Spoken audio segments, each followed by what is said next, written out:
Captain Kim Tae pressed his face against the cold viewport, watching the orange and red swirls of toxic gas dance around his ship. The planet below looked like a wounded animal, bleeding poisonous clouds into space. His hands gripped the metal frame as memories flooded back. 3 months ago, Terra Colony 7 was humanity's pride on the Outer Rim. Now, the Galactic Council had written it off as dead, just another failed human settlement. Captain, the atmospheric readings are getting worse, Park Ji-young called from her engineering station. Her fingers moved quickly across the holographic displays, adjusting the ship's protective shields. The toxin levels are triple what they were when the colony was established. Lee Sung looked up from his medical scanner, worry creasing his young face. If anyone's still alive down there, they'll need immediate treatment for chemical poisoning. The air itself has become a weapon. Kim Tae nodded grimly. The other species in the galaxy had learned to cut their losses. When the Zephyrian Empire lost a colony, they mourned for exactly 1 solar cycle and moved on. When the crystalline Vex abandoned a world, they simply grew new settlements elsewhere. But humans were different. Humans were stubborn in ways that made other aliens shake their heads in confusion. Take us down, Gyeong, slow and steady through the storm layers. The ship shuddered as they entered the planet's atmosphere. Lightning crackled around them, not the normal kind, but strange purple energy that made the whole sing with otherworldly music. Through the toxic clouds, Kim Tae caught glimpses of the surface. What had once been green forests and blue rivers was now a landscape of twisted metal and burning craters. There, Lee Song pointed to a cluster of lights in the distance. That's got to be the colony. As they flew closer, Kim Tae's heart began to race. The lights weren't just random sparks. They were organized, purposeful. Someone was not just alive down there, but actively maintaining power systems. The colony's main dome was cracked in several places, patched with metal plates that gleamed in the strange light. Around the perimeter he could see hastily built barriers made from mining equipment and transport vehicles. Look at that park, Gyeong whispered, pointing to scorch marks on the ground. Those are blast patterns. Someone's been fighting here. The landing pad was damaged but usable. As their ship touched down, Kim Tae saw figures emerging from the colony buildings. They moved carefully, weapons ready, but there was something in their posture that spoke of hope rather than fear. These weren't broken survivors. These were defenders. The airlock hissed open, and Kim Tae stepped onto the surface of Terra Colony 7. The air was thick and bitter, but his suit's filters were handling it. A man approached them, his clothes patched and dirty but his back straight. His face was weathered but his eyes burned with determination. Captain Kim Tae UEF Rescue Division, Kim Tae announced through his helmet speaker. Cho Min, Colony Maintenance Chief, the man replied, extending a gloved hand. Welcome to our little corner of hell. Glad to see Earth didn't forget about us after all. The Galactic Council declared this world lost 3 months ago. We thought everyone was dead. Cho Min laughed, a sound that held no humor but plenty of steel. Dead, Captain. We're just getting started. Follow me, and I'll show you what 50 humans can do when they decide not to die. As they walked toward the main dome, Kim Tae noticed the ingenious modifications everywhere. Solar panels had been repositioned to catch the planet's strange new light spectrum. Water recyclers had been rebuilt to filter out the toxic elements. Even the walking paths had been redesigned to provide cover from above. The Krell come every day around sunset, Cho Min explained casually, as if discussing the weather. Big, ugly things with too many teeth and not enough brains. They think numbers are everything. Haven't figured out yet the humans don't follow their rules. Through the dome's reinforced windows, Kim Tae could see the colonists at work. Children played in a secure area while adults maintained equipment and tended to hydroponic gardens. It wasn't just survival, it was life, continuing against impossible odds. How many attacks have you survived? Lee Sung asked, his medical scanner already detecting signs of radiation exposure and malnutrition among the colonists. Stopped counting after the 15th, Cho Min replied. But I can tell you this much, we've sent more Krell back to whatever hole they crawled out of than they've managed to take from us. Park Ji-young was examining the colony's power systems, amazement clear in her voice. These modifications are incredible. You've increased efficiency by 40% while running on backup generators. Necessity is the mother of invention, Cho Min said with a slight smile. When the choice is innovate or die, humans tend to get creative real fast. As the sun began to set, painting, Yuhana knelt beside a young colonist, her medical scanner humming softly as it analyzed blood samples. The readings made her frown.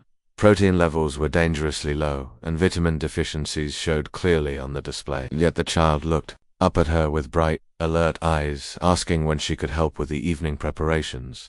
These people should be bedridden, Hannah whispered to Lee Sung. Their bodies are running on fumes, but somehow they're still fighting. Colony leader Seo Jun overheard and chuckled grimly. Doctor, you're looking at this the wrong way. We're not dying slowly, we're living efficiently. He gestured toward the main common area where colonists were moving with purpose, checking weapons and reinforcing barriers. The Krell expected us to collapse in the first week. That was 11 weeks ago. Seo Jun led them to the colony's command center, a cramped room filled with jury-rigged equipment and handmade maps. The walls were covered with charts showing attack patterns, timing schedules, and defensive positions. It looked like something from an ancient war room, but every piece of information had been earned through blood and determination. The first wave came at dawn on day 3 after the atmospheric poisoning started. Seo Jun explained, pointing to red marks on a timeline. 57 Krell warriors, each one bigger than our tallest colonist. They expected to find scared refugees hiding in corners.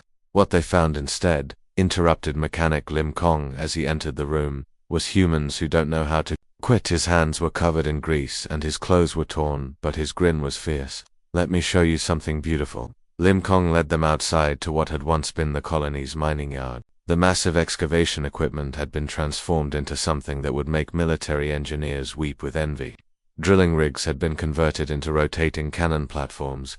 Loading mechs now carried shoulder-mounted energy weapons, salvaged from the first Krell casualties. Even the simple ore carts had been turned into mobile shields with firing ports cut into their sides.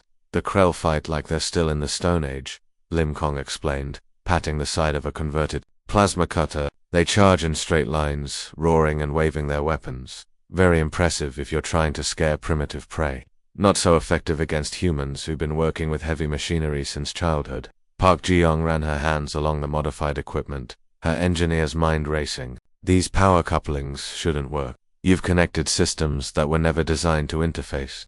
Shouldn't work according to the manual, Lim Kong agreed. But manuals are written by people who never had to fight for their lives with mining. Equipment desperation makes excellent teachers. A soft chime echoed through the colony, and everyone's demeanor shifted instantly. The casual conversations stopped, and colonists began moving to predetermined positions. Children disappeared into reinforced shelters, while adults picked up weapons that had been carefully placed throughout the settlement. Sunset warning, Seo Jun explained. The Krell are creatures of habit. They attack when the light starts to fade, thinking darkness gives them an advantage. Farmer Oh Yuri jogged over from the agricultural section, her clothes muddy but her smile bright. Captain, you're about to see something special. Follow me to the perimeter. The colony's edge was a masterpiece of desperate innovation. What had once been simple irrigation ditches had been deepened and widened into defensive trenches. The water flowing through them wasn't just for crops anymore. Oh Yuri showed them how she had mixed industrial chemicals into the irrigation system, creating streams of liquid that would burn through Krell armor on contact. The first few attacks, we just hid behind whatever cover we could find. Oh Yuri explained, checking the flow rate in one of her modified channels. But then we realized something. The Krell always approached from the same directions, following the easiest paths, so we made those paths very unfriendly. Above them, the colony's communication array crackled to life. A colonist's voice echoed from speakers throughout the settlement. Movement detected. Sector 7. Estimated 43 hostiles approaching from the northwest ridge. Right on schedule, Seo Jun said with satisfaction. The Krell are nothing if not punctual. Dr. Hannah watched in amazement as the colonists transformed from tired, malnourished survivors into a coordinated fighting force. There was no panic, no confusion. Every person knew exactly where to go and what to do. It was like watching a complex machine come to life, each part perfectly calibrated to work with the others. Dr. Seo Jun said, handing her a small energy weapon. You might want to find cover. The show is about to start. In the distance, dark shapes began moving across the poisoned landscape. The Krell approached like a living wave of destruction, their battle cries echoing across the toxic wasteland. They were massive creatures, each one standing 3 meters tall, with armored skin that could deflect most conventional weapons. Their claws could tear through metal, and their teeth could crush bone. But as they charged toward the colony, something unexpected happened. The lead Krell suddenly stumbled, its feet tangling in nearly invisible wires stretched across the approach routes. Others fell into camouflaged pits lined with sharpened metal stakes. The perfectly organized charge became a confused stumble as the creatures encountered obstacle after obstacle. Human warfare isn't about being stronger, Lim Kong said, his modified plasma cutter powering up with a satisfying whine. It's about being smarter. The real battle was about to begin, and 50 humans were ready to show the galaxy once again why their species never learned to surrender. The toxic Sky in Shades technician Han Sol wiped sweat from his forehead as he led the rescue team deeper into the colony's underground levels. The corridors here were darker, lit only by emergency strips that cast everything in an eerie red glow. The walls hummed with the sound of jury-rigged power systems working overtime to keep the settlement alive. What you're about to see, Han Sol said with barely contained excitement, is going to change how the galaxy thinks about human engineering forever. They descended through a maintenance shaft that had been widened and reinforced. The air grew thicker as they went deeper, filled with the ozone smell of high energy, electronics, and something else, something alien. Captain Kim Tae noticed that the metal walls showed scorch marks and deep scratches, evidence of whatever lay ahead. 6 weeks ago, we managed something that military strategists said was impossible. Han Sol continued, his voice echoing in the narrow space. We captured a living Krell warrior. The corridor opened into a large chamber that had once been a storage area for mining equipment. Now it housed something that made Park Ji-young gasp in amazement. In the center of the room sat a massive alien creature, its dark purple skin gleaming under the harsh work lights. The Krell was restrained by a web of energy fields and mechanical clamps, but its 6 eyes still burned with hatred as it watched the humans move around it. This beautiful specimen, Han Sol said, patting a control panel that kept the creature contained, taught us everything we needed to know about Krell technology. Not willingly, of course. The captured Krell was enormous, even sitting down. Its 4 arms ended in claws that could slice through steel, and its mouth was filled with rows of razor-sharp teeth. But what caught everyone's attention was the weapon that had been carefully removed from the creature's harness. It lay on a nearby work table, partially disassembled, its organic components glistening under the lights. Krell weapons aren't manufactured, Han Sol explained, picking up one of the weapon's components. They're grown. The entire thing is a living organism that feeds on its user's bioelectric field. According to galactic databases, no other species has ever successfully reverse-engineered Krell biotechnology. Dr. Yuhana approached the weapon cautiously, her medical scanner detecting complex biological processes still active within the device. How did you figure out how to make it work? For humans, Han Sol's grin was pure pride. Trial and error mostly, and a lot of help from our resident genius. He gestured toward a corner of the lab where scientist Moon Jae was hunched over a collection of electronic equipment that looked like it had been built from spare parts and determination. Moon Jae looked up from her work, pushing wire-rimmed glasses up her nose. Her lab coat was stained with various chemicals, and her hair was pulled back in a messy ponytail. She looked like she hadn't slept in days, but her eyes sparkled with the fervor of discovery. The breakthrough came when we realized that biotechnology responds to specific electromagnetic frequencies, she explained, holding up a device that looked like a cross between a radio and a medical scanner. Once we mapped their neural patterns, we could create interfaces that translate human thought patterns into commands the weapons could understand. She demonstrated by picking up what appeared to be a standard Krell energy rifle. The weapon's organic surface rippled as it came into contact with her hands, and slowly began to glow with a soft blue light. When she aimed it at a target dummy across the room and pulled the trigger, a bolt of pure energy reduced the dummy to smoking fragments. That's incredible, Lee Sung breathed. You've essentially taught alien biotechnology to speak human. That's just the beginning, Moon Jae said, setting the weapon down carefully. Show them the communication disruptor. Han Sol led them to another workstation where a complex array of dishes and transmitters had been assembled. The equipment was a mixture of human electronics and what appeared to be modified Krell technology, all connected by cables and wires that formed a web of innovation.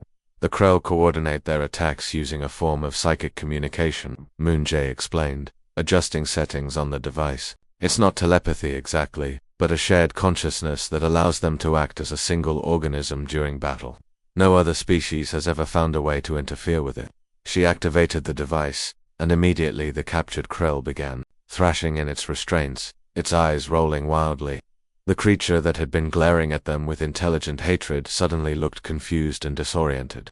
We can't just block their communications, Han Solo added with satisfaction. We can feed them false information. During the last 3 attacks, we convinced half their force that the main assault was coming from the opposite direction. Captain Kim Tae stared at the equipment in amazement. This is military-grade innovation. How did civilians manage to develop technology that elite research teams couldn't crack? Moon Jae and Han Solo exchanged glances, and both smiled. Because elite researchers have funding, support teams, and safety protocols, Moon Jae said. We had desperation, spare parts, and nothing to lose. Plus, Han Solo added, checking readings on a nearby monitor, we had something the researchers didn't have. We had a living Krell to experiment on. Every test, every modification, every breakthrough was tested in real combat conditions. The implications of what they had accomplished were staggering.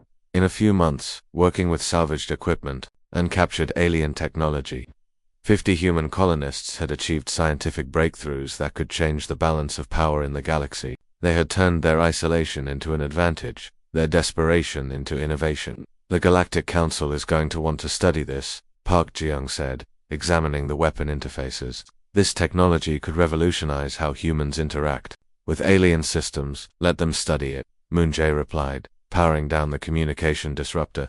But they'll be studying it from copies.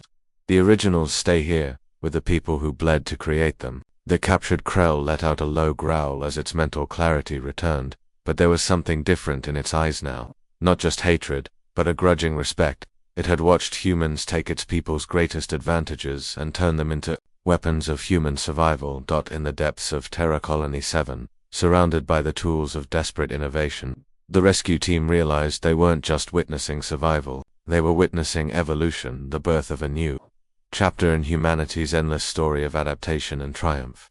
The ground began to shake at first light, a rhythmic trembling that made the colony's metal structures ring like bells. Captain Kim Tae pressed his face against the observation window, watching the horizon through the toxic orange haze. What he saw made his blood run cold. The Krell weren't coming in their usual groups of 40 or 50. This time they covered the landscape like a living carpet of death. Sweet Mother of Earth, Park Ji-young whispered, her engineering scanner counting the approaching hostiles. I'm reading over 300 signatures. This isn't an attack, it's an invasion. Communications Officer Park Bin's fingers flew across his console, coordinating with the colonists' defense network. His voice remained steady despite the magnitude of what they faced. All stations, this is command.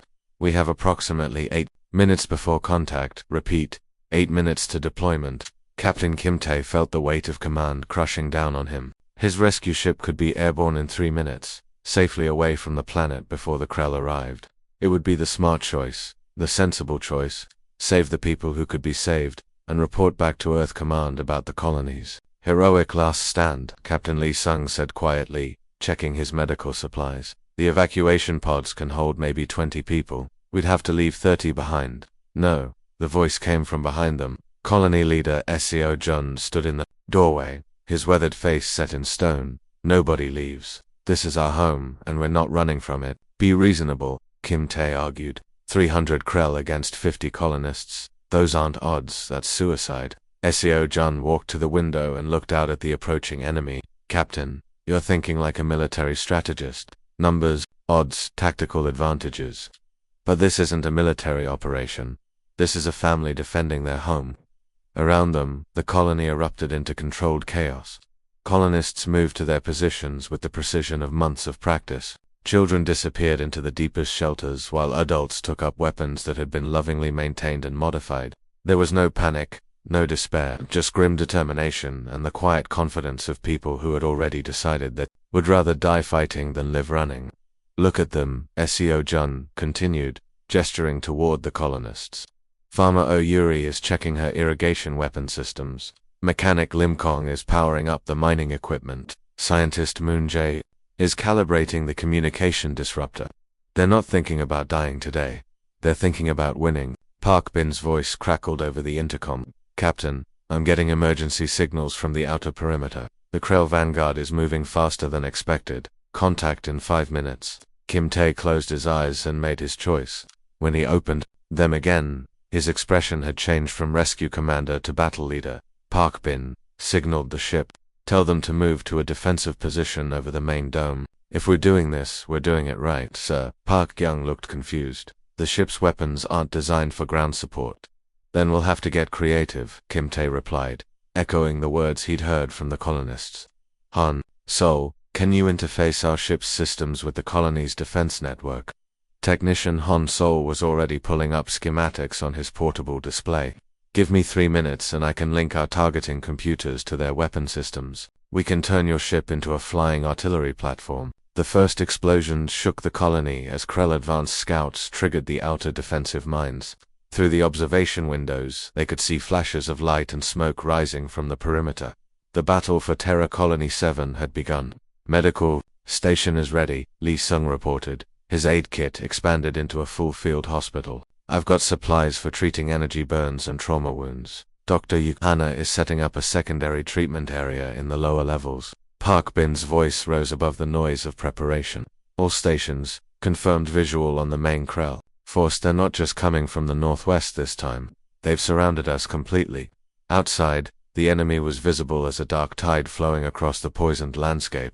The Krell moved with purpose, their formation suggesting a level of coordination the colonists had never seen before. These weren't the random attacks of the past weeks. This was a calculated assault designed to crush human resistance once and for all.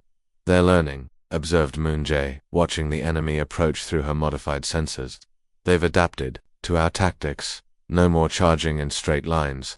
They're using cover, multiple approach routes, coordinated timing. Good, replied Lim Kong, his voice carrying over the colony's intercom from his position at the main weapon battery. We were getting bored with the easy ones. The rescue ship lifted off from the landing pad, its engines roaring as it climbed into the toxic sky. But instead of fleeing, it took up position directly above the colony, its weapons systems powering up in sync with the ground defenses. This is Captain Kim Tae to all defenders, his voice broadcast throughout the settlement. We came here to rescue survivors. Instead, we found something better. We found heroes.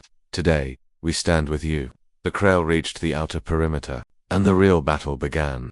Energy weapons lit up the morning sky as the colony's modified mining equipment opened fire. The irrigation systems activated, sending streams of corrosive chemicals across the approach routes. The communication disruptor hummed to life, filling the Krell's shared consciousness with confusion and false orders. But there were so many of them. For every Krell that fell to human ingenuity, 2 more took its place. The outer defenses held for precious minutes, but slowly, inevitably, the enemy began to break through. Here they come, Park Bin announced, his voice steady despite the chaos erupting around them. All stations, prepare for close combat. This was it.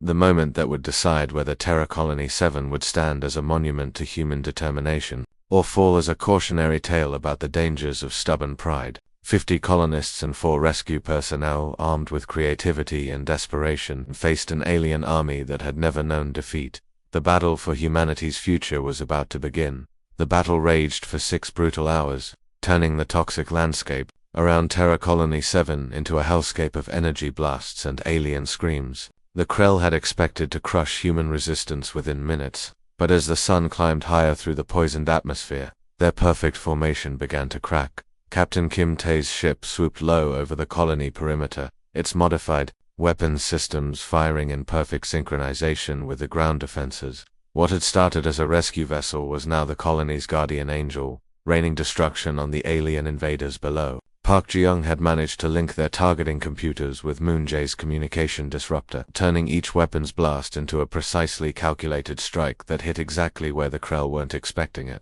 Their formation is breaking apart, Park Bin reported from his communication station, monitoring the chaos through intercepted Krell signals. The jamming system is feeding them contradictory orders. Half their force thinks the retreat signal has been given. On the ground, Mechanic Lim Kong laughed as his converted mining drill tore through a group of Krell warriors who had managed to breach the outer perimeter. The massive industrial equipment moved with surprising grace, its operator spinning the drill platform to catch enemies from multiple angles. What the Krell had dismissed as primitive human machinery was proving to be devastatingly effective in the hands of someone who understood every bolt and circuit. These beautiful machines, Lim Kong shouted over the weapon's roar, were built to tear through solid rock 12 hours a day. Krell armor doesn't even slow them down. Farmer Oyuri's irrigation system had turned the colony's approaches into a maze of chemical death. Krell warriors who had survived countless battles against advanced military forces found themselves dissolving as they stepped into water that looked harmless but carried industrial acid strong enough to eat through their natural armor. The aliens' superior technology meant nothing against human creativity born from desperation, but the turning point came when scientist Moon Jae activated her masterpiece. Deep in the colony's underground laboratory, she had been working on more than just communication jamming. Using data gathered from their captured Krell warrior, she had developed something that would change the battle completely. All defenders, cover your ears. Moon Jae's voice crackled over the intercom. I'm about to give our guests a very unpleasant surprise. The device she activated looked like a collection of scrap metal and alien biotechnology held together with determination and wire. But when it powered up, it sent out a signal that struck at the very core of Krell biology. The sound was beyond human hearing, but its effects on the alien invaders were immediate and devastating. Across the battlefield, Krell warriors suddenly stopped their advance and began writhing in apparent agony. Their shared consciousness, which had been their greatest strength, became a weakness as the signal propagated through their mental link. The frequency Moon Jae had discovered didn't just disrupt their communication, it caused their nervous systems to overload. What did you do to them? Dr. Johanna asked in amazement, watching through the observation windows as the mighty Krell army began to retreat in complete disorder. I gave them a migraine, Moon Jae replied with a tired smile. Turns out that when you share a group consciousness, you also share group pain. I just convinced their entire nervous network that it was having the worst headache in galactic history. The retreat wasn't organized or tactical, it was pure panic. Krell warriors who had never known fear in their lives suddenly found themselves overwhelmed by sensory overload transmitted through their own mental connections. They fled across the toxic landscape, leaving behind their weapons and their wounded, in their desperate attempt to escape the unbearable noise echoing through their shared minds. Captain Kim Tae brought his ship in for landing as the last of the Krell disappeared over the horizon. The colony's defenders emerged from their positions, hardly believing what they had accomplished. 50 humans and 4 rescue personnel had not just survived an assault by 300 alien warriors, they had won so decisively that the enemy might never return. I need to report this to Earth Command, Kim Tae said, still stunned by what he had witnessed. They're not going to believe it. Let them come see for themselves. Colony leader Seo Jun replied, surveying the battlefield, where abandoned Krell equipment lay scattered like expensive toys. We've got plenty of souvenirs to prove what happened here. The news of Terra Colony 7's victory spread through human space like wildfire. Within days, every communication network was carrying the story of the colonists who had turned mining equipment into weapons of war and irrigation systems into instruments of death. The tale grew with each telling, but the core remained the same. Humans had once again achieved the impossible through sheer stubborn refusal to accept defeat. The Galactic Council's reaction was swift and unprecedented. For the first time in their recorded history, they officially apologized to a member species for prematurely declaring a settlement lost. Terra Colony 7 was not only recognized as a legitimate human territory but was granted special protected status, acknowledging the colonists' right to defend their home by any means necessary. Representatives from dozens of alien species requested permission to study the colony's defensive innovations. The Zephyrian Empire offered to purchase the communication jamming technology for a sum that could have purchased entire star systems. The crystalline Vex wanted to understand how humans had reverse-engineered Krell biotechnology so successfully, but the colonists politely declined all offers. Their innovations weren't for sale. They were the product of human determination, creativity, and the absolute refusal to give up when giving up would have been the sensible choice. Years later, when xenobiologists wrote about the factors that made humanity unique among the galaxy's intelligent species, they always included the Battle of Terra Colony 7 as a perfect example. Other species retreated when faced with impossible odds. Other species accepted defeat when logic demanded it. Other species knew when to quit. Humans, as the galaxy had learned once again, simply didn't know the meaning of the word quit. The end. FOF Crimson and Gold. Kim Tae realized something important. They hadn't come here to rescue survivors. They had come to witness something far more significant. They had come to see proof that humanity's greatest strength wasn't technology, or numbers, or even courage. It was the simple, stubborn refusal to give up when giving up made perfect sense.